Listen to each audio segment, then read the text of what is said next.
Good morning. Myself is Dr. M. Chitra, working as an assistant professor in the Department of Physics in our college, Sri Ramakrishna Engineering College. So our Department of Physics is offering courses like elements of quantum physics for artificial intelligence and data science, quantum mechanics for IT students, and quantum and nanophysics for IT in the second semester, and foundations of quantum physics for CSE and MTech CSE courses under regulation 2025. So based on this courses which has been offered by our department, we have planned to give a series of lectures which emphasizes the quantum concepts to the students, which will help them to explore their field in the quantum computing. So we are going to present certain topics which covers the basic concepts of quantum science, which could be implemented in quantum computing in the further future studies for the students of CSE, MTech CSE, IT and AADS. So here you are going to see, you are able to see two things. Actually in this animated video picture, you will be getting some zeros and ones, right? And you are able to see here a cat, a chamber is there, and you are having a radioactive material, you are having a Geiger-Müller counter, you are able to see a hammer here. So here the cat is said to be alive. Inside this chamber you are keeping this alive cat. So here when this radioactive material emits a radioactive atom, that will be detected by this Geiger-Müller counter. As soon as it is detected by the Geiger-Müller counter, what happens is the hammer gives a strike, it sounds. So when one time the hammer sounds, it means that the radioactive element is emitted once. So when the radioactive element is emitted, can we be able to say that this cat is alive or dead? We cannot be able to say that it is 100% alive or 100% dead. So whenever the hammer strikes one atom is emitted. When the hammer strikes 5 times the radioactive element is emitted, it is the meaning of it. So as soon as the radioactive element is emitted, there is a probability of the cat to be alive or as well as the cat to be dead. We cannot be assured that the cat is 100% alive, 100% dead unless this box is open. So there is a probability of the cat to be alive. There is 50% probability of the cat to be alive as well as 50% probability of the cat to be dead. So this combination of 50% probability is actually the basic concept of quantum computing, which they are naming it as superposition. So this superposition term has already been explained by the scientist Erwin Schrödinger using this cat paradox. So this superposition concept has been the most important heart of quantum computing, which we need to understand what is meant by superposition. Superposition means either there is 50% probability of the cat to be alive or 50% probability of the cat to be dead. Similarly, here also you will be having the probability of zeros and ones to be achieved. So based on this idea, the quantum concept has to be emphasized to the students in order to have a love towards quantum computing. So here we are able to see a person who is sitting under a tree. We all know it is apple tree. As soon as an apple falls down, the person who is none other than Sir Isaac Newton, who is the father of classical mechanics, he explained why the apple is getting down, and that question gives the answer for gravity. So as this Isaac Newton has also explained the gravitational force, Newton's law of gravitation.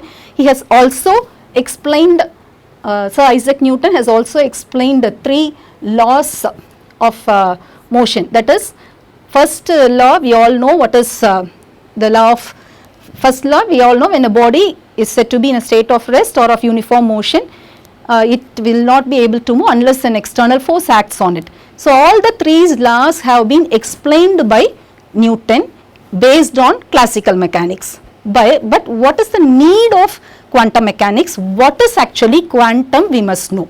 So if you switch on a light, torch light, light will be coming out. So what is that light actually? It is actually nothing but a bunch of quanta of energy. So that quanta of energy, if you are able to switch on your fan, the air will blow. Can we see the air molecules? We cannot be able to see, but we can feel the breeze of the air. We can be able to sense it. Similarly, we cannot be able to identify or see the photon, but we can be able to feel that photons are coming out of this torchlight. So that bunch or quanta of photons is nothing but which has been coined as quanta by Max Planck. So he is the person who coined the term quanta. He borrowed the term from Latin and it means nothing but how much. So this quanta is the main heart for quantum mechanics as well as quantum computing. Similarly, if we step on here, a person is, if you are able to see here, a person is stepping into this staircase. So he can be able to step one by step, but he cannot be able to stand in between the steps. So in between those steps, that concept is actually the quanta, right? So we have seen what is meant by quanta. It is a Latin word. It has been derived by Max Planck. And here we are able to see atom, the atomic structure. What are the constituents of an atom? Nucleus will be present inside an atom. Inside the nucleus, you will be having protons and neutrons, and the electrons will be revolving around the nucleus. You all know atomic number, mass number, so on. So if you are taking a single isolated atom, you can be able to see this atomic structure like this. But if you have two atoms, you all know this outermost shell of an atom is called as valence shell, and the electrons present in the valence shell is called as valence electron, right? So when two atoms of same element come close together, the valence shell of one atom will coincide with the valence shell of another atom, and that leads to the discrete energy levels. So that discrete energy levels gets overlapped if it is of the same kind of atom. But if we take a different material and if two atoms of those two different materials come close together, we will be getting discrete energy levels, and we can be able to deploy the discrete energy levels can be made to be as such clear, isolated. We can be able to draw the discrete energy levels of two different atoms which comes close together. So those discrete energy levels are also important for this quantum science as well as quantum computing. And you are able to see here two atoms which has been paired over here. That is, two atoms, when they come close together, you are getting discrete energy level. When those two atoms are paired and if they are kept at a longer distance, and if that concept is actually called entanglement, but entanglement is the second term in quantum computing. First term is superposition and second term is entanglement. That entanglement we can see in detail in a separate lecture. So entanglement we can explain in detail. This is actually an overview for what is meant by quantum. So why quantum is required? So this Isaac Newton we have seen, Max Planck, he coined the term quanta, and Erwin Schrödinger, he is none other but who gave the concept of Schrödinger's cat here. And here in this Schrödinger's cat you are able to get two lines, two notations. One is, here you are able to get a vertical line and a right handed arrow. So this actually was given by Dirac, right? So this Dirac gave this notation as Ket notation and Bra notation. So that can also be given in the next lecture later on. So Dirac, what he has given is, he has given Ket notation and Bra notation. That actually is the basic notations for explaining the state vectors in quantum computing. So these are all the scientists, and above all we are all familiar with Albert Einstein. So who actually gives the particle duality, dual nature of light, that is wave and particle nature of light. So Albert Einstein, he actually get the information from Max Planck, and he proposed the idea of photoelectric effect, which we also see in the next forthcoming slides. So in this overall lecture, what we have planned is what is quantum we have seen and why is quantum required. There are some demerits in classical mechanics. So to overcome that demerits, quantum mechanics emerges. So what are the demerits present in classical mechanics? That has to be explained in few words, and then we can move to what is dual nature of electromagnetic radiation, and then we can say de Broglie hypothesis of matter waves, and if time permits we can also see Heisenberg's uncertainty principle. In the forthcoming lectures we will be looking into what are bits and qubits, what is meant by superposition, what is meant by entanglement, what is meant by interference. Then we can switch over to classical gates and quantum gates. So today's lecture we have, so actually this quantum computing, we all know earlier in 19th century it is actually the machine age. 20th century is the information of, it is the age of information. This 21st century is nothing but the age of quantum. So based on this, when Charles Babbage invented computer, it was a huge size, bada size. But now the size has been reduced, and we are having computers similar to that of a palm, right? So this quanta is essential nowadays for various fields. So what are all the fields is travel and logistics, in chemistry for molecule and molecular analysis.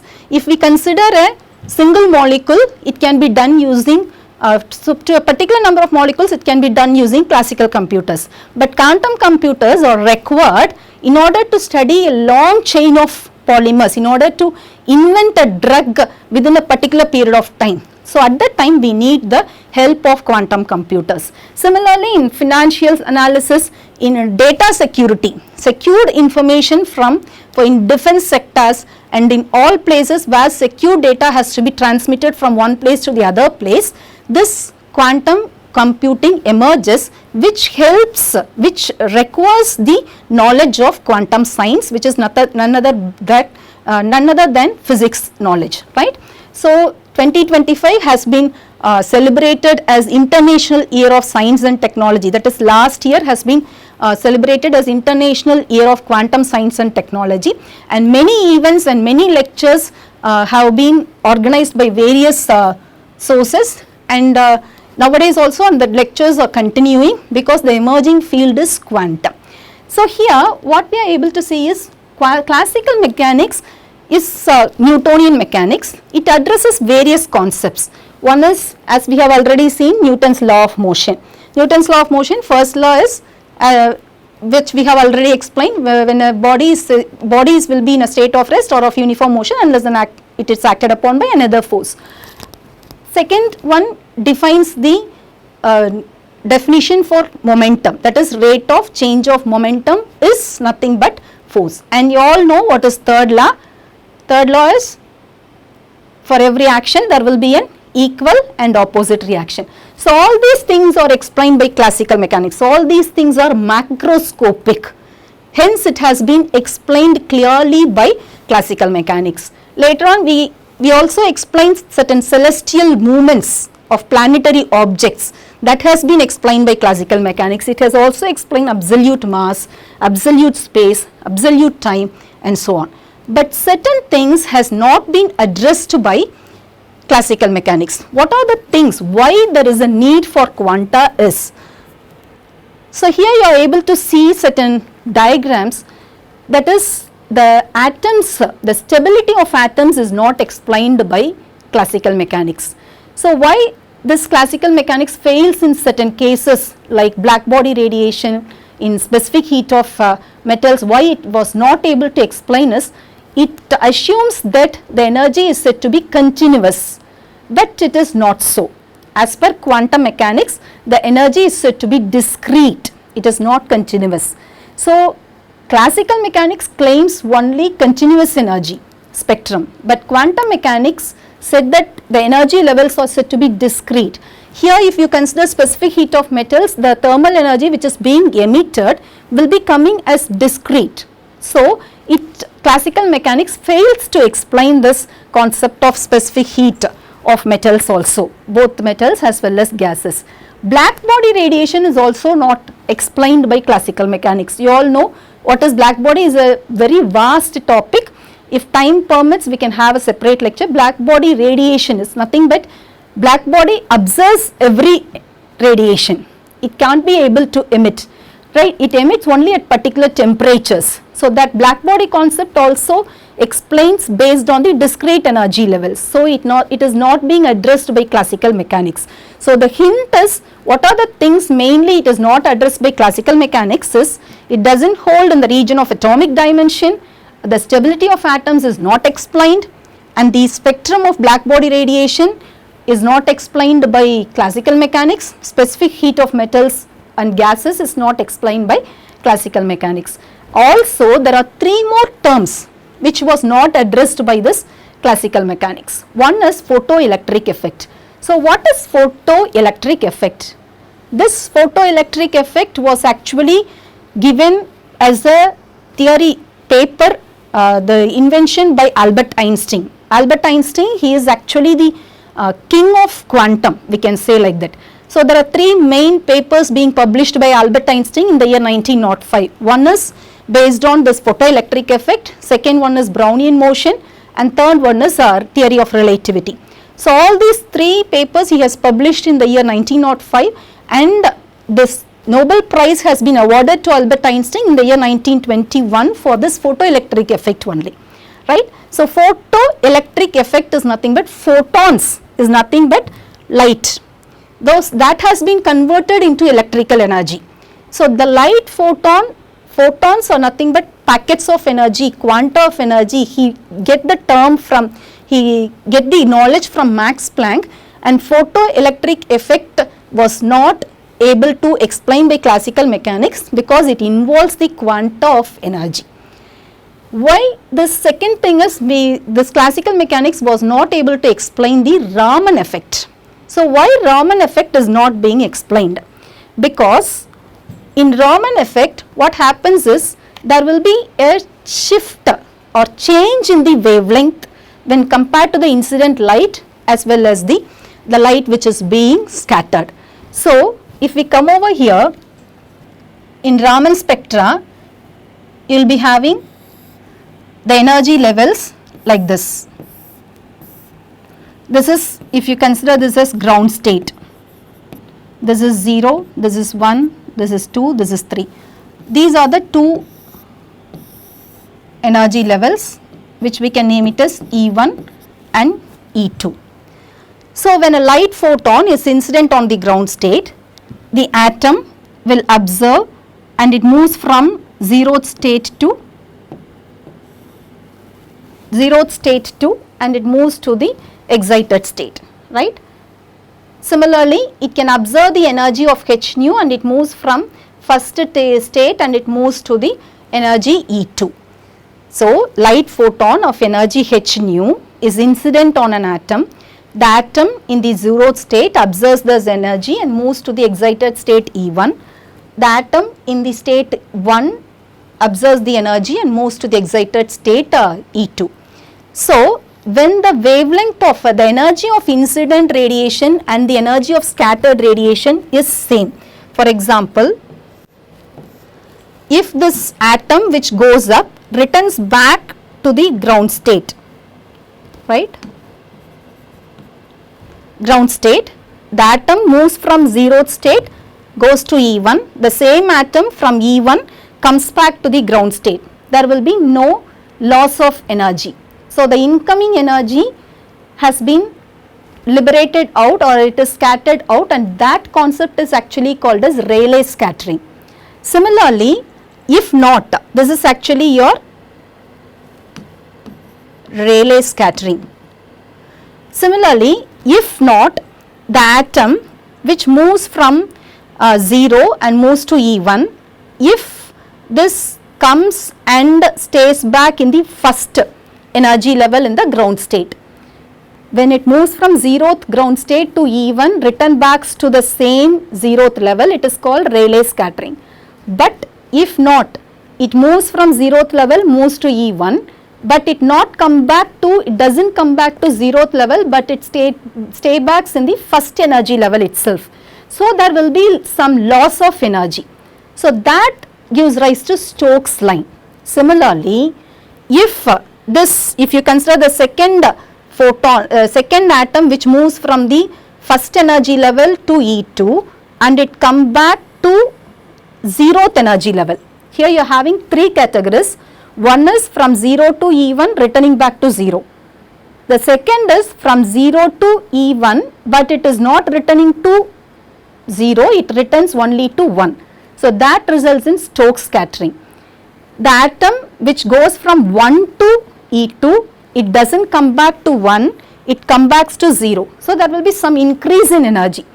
So these concepts has been formulated by Sir C.V. Raman, and he has been awarded the Nobel Prize for this concept, and this concept has not been explained by classical mechanics and so on, and hence this discrete energy levels, where and all discrete energy level comes, there and all this quantum mechanics emerges and classical mechanics was not able to address. Similarly, the Compton scattering, Compton effect is not explained by classical mechanics. So the basic idea is the classical mechanics, what are the demerits is it was not able to explain the stability of atom, it was not able to explain the specific heat of the metals and gases, it was not able to explain black body radiation, photoelectric effect, Raman scattering and Compton effect. So these are the things which have not been addressed by classical mechanics. So in order to address these overcomings, quantum mechanics emerges. So classical mechanics, it is actually macroscopic, quantum mechanics, it is actually microscopic, right. So these are the differences between classical mechanics and quantum mechanics. Newton's laws of motion is explained over here. Here Planck's concept and Schrodinger's gave birth, and here it is said to be certain, here it is said to be probabilistic. So all these things, inadequacies of classical mechanics led to the development of quantum mechanics, right. So hence quantum mechanics emerges. So here you are able to see a coin. If you are having a coin in your hand, so what happens is if you toss a coin, what happens if a coin comes over here on your hand, what will be the state? Either it will be 0 or it will be 1. If you toss a coin, it comes back to your hand. If you see that coin either it will be 0 or it will be 1. But if a coin is spinning in the air, what happens? A coin is spinning in the air. Can you say that this coin is spinning with head only, this coin is spinning with the tail only? We cannot be able to just say that compulsory this coin will spin with head only. We can't be able to say. So there is a probability of the spinning coin has the probability of both head as well as tail. But a coin on the hand will give you either only head or tail. But here there is a probability of both head as well as tail. Either head or tail is classical, head and tail, some percentage of head, some percentage of tail is quantum, right. So that is the thing which has been explained here. It is said to be certain. The coin which is placed, which comes to your, the spinned coin which comes to your head, it explodes only as head or tail. That is called as certainty. It is certain. It is head or it is tail. But in the case of quantum, it is probabilistic. The spinning coin, we cannot be able to say that it is head or tail. There is some percentage of head or some percentage of tail.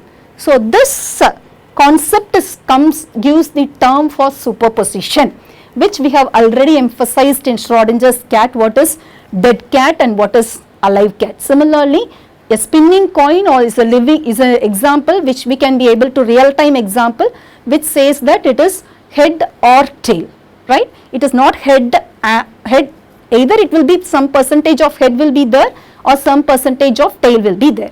So it is not head, compulsory head or compulsory tail. So this is the concept, this is the main idea which we must understand in order to have a good thought towards. We should not fear about quantum mechanics or quantum physics. It is also only thing, if you love physics, you can be able to learn physics. If you love quantum physics, you can be able to learn quantum physics and also quantum computing. So we need not get worried or afraid about quantum mechanics concepts. So here the head or tail is the concept which gives birth to, it is an example which is familiar for us to explain the concept of quantum mechanics. So here Albert Einstein actually said that light, we all know it is nothing but a wave, right? So light is a wave, if we switch on the light it comes as photons. So by photoelectric effect only, this king of quantum mechanics, Albert Einstein, gave the particle wave nature of light. So wave particle duality of light was explained by photoelectric effect and it was explained by Albert Einstein. So this is one chapter.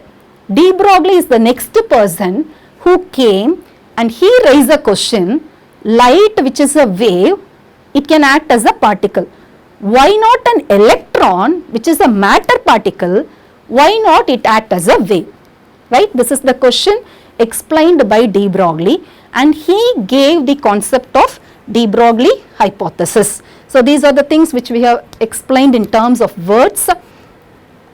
This is energy of a photon is nothing but E equal to h nu, which was given by Max Planck. H is the Planck's constant and the value of Planck's constant is 6.626 into 10 to the power minus 34 joules second.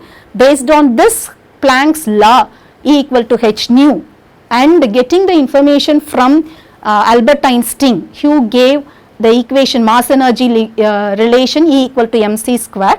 By getting these two terms only, these two equations only, De Broglie gave a hypothesis. What is that hypothesis? Electron, light which is a wave, it is acting as a particle. Why not an electron which is a matter particle, why not it act as a wave? So this was the question raised by De Broglie. So he gave the relation for the, by completing this relation we can wind up.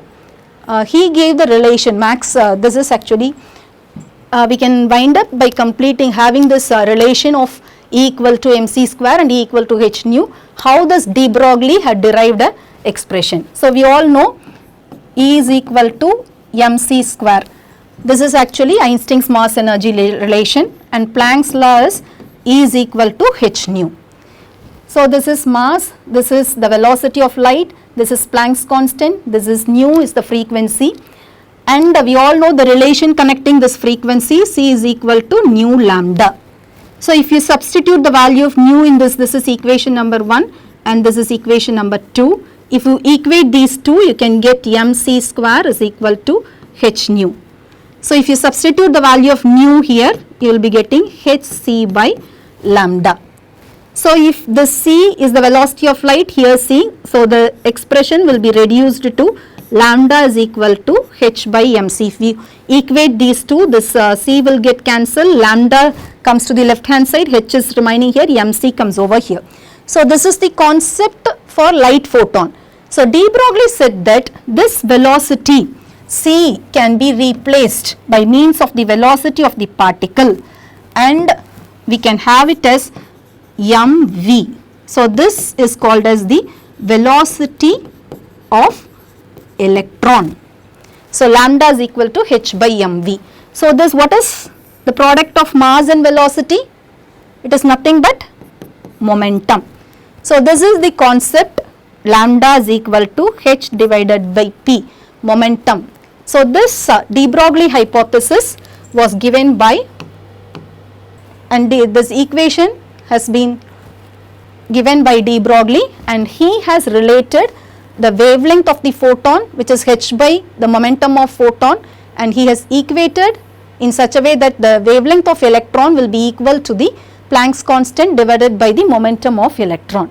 So in this first class what we have seen is what is meant by quantum and what are the eminent scientists involved in the field of quantum physics. So if we start learning the biography of these scientists, we will be having much more interest or love towards quantum physics. So if God willing or time permits, we can have the biography as separate lectures also. And we have seen what is meant by quantum, why, what are the things which has been addressed by classical mechanics, what are the things which has not been addressed by classical mechanics, which leads to the invention or which leads to the formalism of quantum mechanics, and hence we have also seen certain Schrodinger's cat which has explained that superposition concept, and we have also seen the concept of de Broglie hypothesis in this lecture.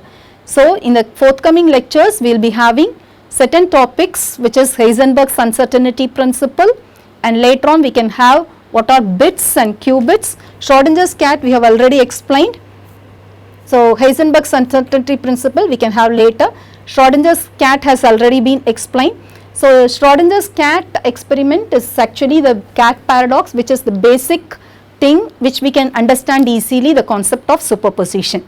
So, thank you students for all listening to this lecture. Later on we can have series of lectures, we can flow with the bits, quantum bits and quantum gates using IBM Quantum Composer quiz kit tool. Thank you for the opportunity.